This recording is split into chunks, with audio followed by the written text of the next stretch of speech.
Bien dormi? Non? Suivant la personne à qui vous posez la question, elle pourrait mal la prendre, parce qu'on est quand même dans un système qui mène une guerre ouverte à notre sommeil.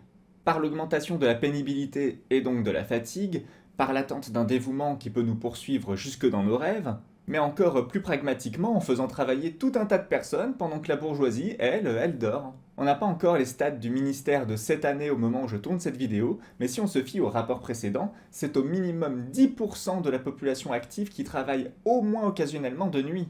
Sachant que pour ma part, j'estime que c'est encore pire lorsque ce n'est pas systématique parce que ça empêche complètement de pérenniser un rythme de sommeil. Rythme face auquel nous ne sommes d'ailleurs pas logés à la même enseigne de base. Et dans un système où trouver un travail est une telle aventure, on se voit mal préciser sur notre CV si on est plutôt du matin ou plutôt du soir. Ce qui est déjà une simplification des chronotypes dont la recherche identifie aujourd'hui beaucoup plus de variations. Donc on n'est pas à l'abri d'avoir des personnes diurnes qui bossent la nuit, pendant que des personnes nocturnes n'auraient rien trouvé d'autre qu'un taf en début de journée. Bref, si je fais parfois des vidéos sur le sommeil un peu généralisantes pour des raisons de simplification, je n'oublie pas que nous ne sommes ni égales ni égaux, y compris sur ce sujet-là, du moins pas dans un système capitaliste. Dites-vous bien qu'à une époque, la sieste c'était un vrai bail, hein.